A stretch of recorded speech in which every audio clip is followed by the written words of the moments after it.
Welcome to episode 104, Spotlight, Information Spillage Response, which focuses on Control IR-9. When sensitive data leaks into systems or locations that are not authorized to hold it, precision becomes paramount. Unlike general data exposure, a spillage involves classified or restricted information crossing boundaries where it does not belong. Such incidents demand disciplined handling because every misplaced copy represents potential legal, operational, or reputational harm. Information spillage response is less about improvisation and more about exact sequence: contain, assess, cleanse, and confirm. Each step must be verifiable, coordinated, and fully documented. The measure of success is not just stopping the leak, but restoring control, ensuring that no unauthorized remnants remain anywhere in the environment. From there, the immediate priority is containment and revocation of any unauthorized access. The faster a spill is stopped, the smaller its eventual footprint becomes. Teams should disable shared folders, recall or quarantine emails, and revoke credentials for affected accounts. A quick reaction might mean removing cached files from collaboration tools before they propagate. Every minute counts because modern systems replicate and sync automatically. Imagine a classified image uploaded accidentally to a shared drive. Within moments, it could sync to dozens of endpoints. Containment halts that cascade. Once the spread stops, response shifts from urgency to precision, identifying exactly what has been touched and who saw it. Identification of sources, copies, and distribution paths comes next. Responders must trace how the information entered the wrong environment, which systems now contain it, and which users had potential access. Logs, email headers, and network metadata become key evidence. Mapping distribution paths clarifies both the scope of contamination and the cleanup effort required. For example, a single attachment might appear in sent mail, cloud backups, and temporary cache files. Without this inventory, cleanup risks leaving ghost copies behind. Identifying every instance ensures that the eventual sanitization process is complete and defensible, satisfying auditors that no residual exposure remains unaddressed. Once the extent of exposure is known, isolating affected systems and media ensures no further spread. Isolation may involve disconnecting network access, removing drives, or suspending virtual machines. The goal is to freeze the environment exactly as it was when contamination occurred. This not only protects evidence, but prevents accidental replication by automated tools or users. For instance, pausing backup routines keeps contaminated files from copying into safe repositories. Isolation can be inconvenient, especially for business operations, but temporary disruption is better than prolonged compromise. Controlled containment allows cleanup to proceed systematically, confident that the contamination boundary will not shift mid-response. After isolation, teams must validate classification and marking levels of the spilled material. This step determines how serious the incident truly is. Classification markings may include designations such as confidential, secret, or controlled unclassified information, each with its own handling rules. Verification ensures that cleanup matches the data's true sensitivity.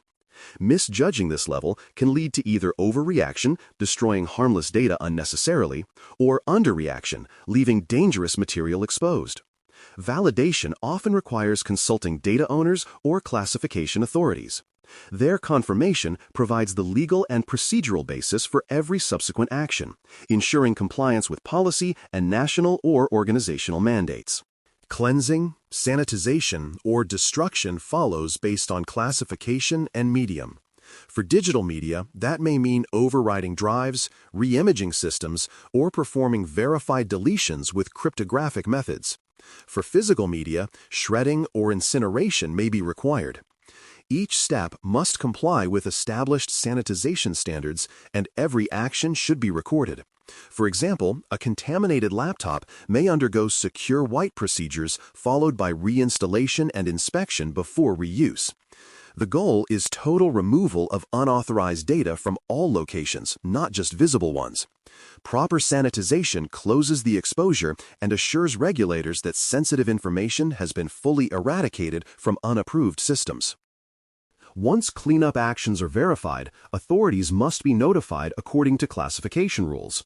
These authorities may include information security officers, data owners, regulatory bodies, or, in government contexts, designated control authorities. Notification timelines and methods are dictated by policy.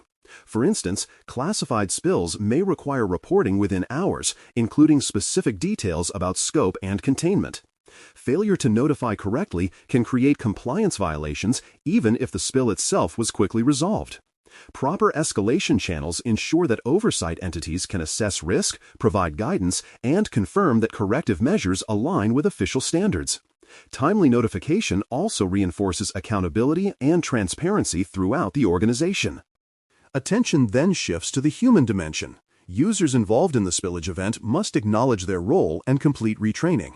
Acknowledgement confirms understanding of what happened, why it was incorrect, and what future safeguards apply.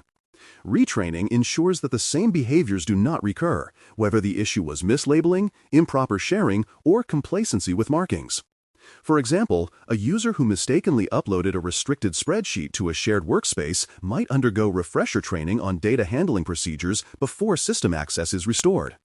Addressing human factors with empathy and rigor turns mistakes into learning moments, while reinforcing the culture of vigilance that prevents future spills. Throughout this process, evidence handling and verification records remain crucial. Custody logs document who collected, analyzed, cleansed, and verified each system. Cleanup reports show which media were sanitized and by what method. Verification signatures confirm that every contaminated asset was rechecked and cleared. For example, a record might state that drive serial number X was wiped using approved software and verified clean by technician Y. These records form the backbone of defensible response, proving diligence to auditors, inspectors, or security officers. Without them, even a successful cleanup might later be questioned or rejected as incomplete. In some rare cases, exceptions, waivers, or compensations may be necessary. For example, if a contaminated system cannot be destroyed due to operational necessity, a waiver might authorize alternative mitigation, such as encryption or long-term isolation. Each deviation must be documented, justified, and approved by the proper authority.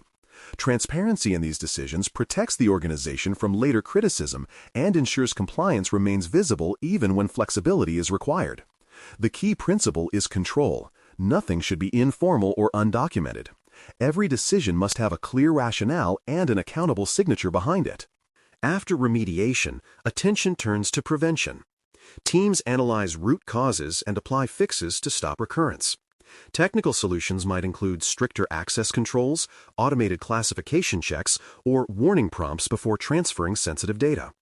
Process changes could refine labeling workflows or user permissions.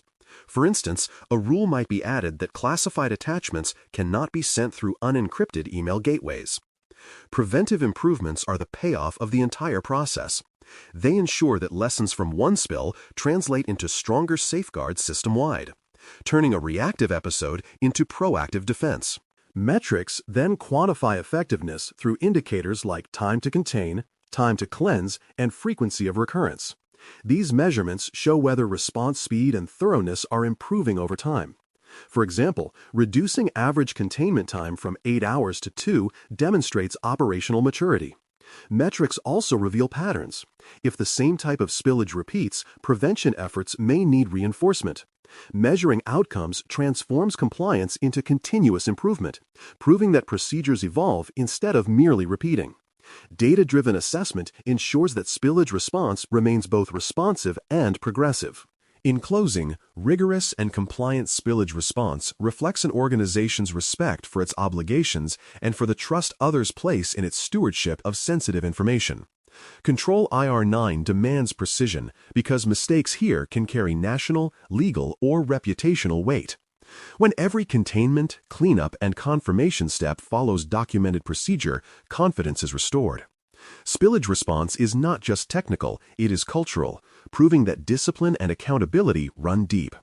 In the end, precision under pressure is what transforms a dangerous incident into an enduring demonstration of responsibility. Thanks for listening.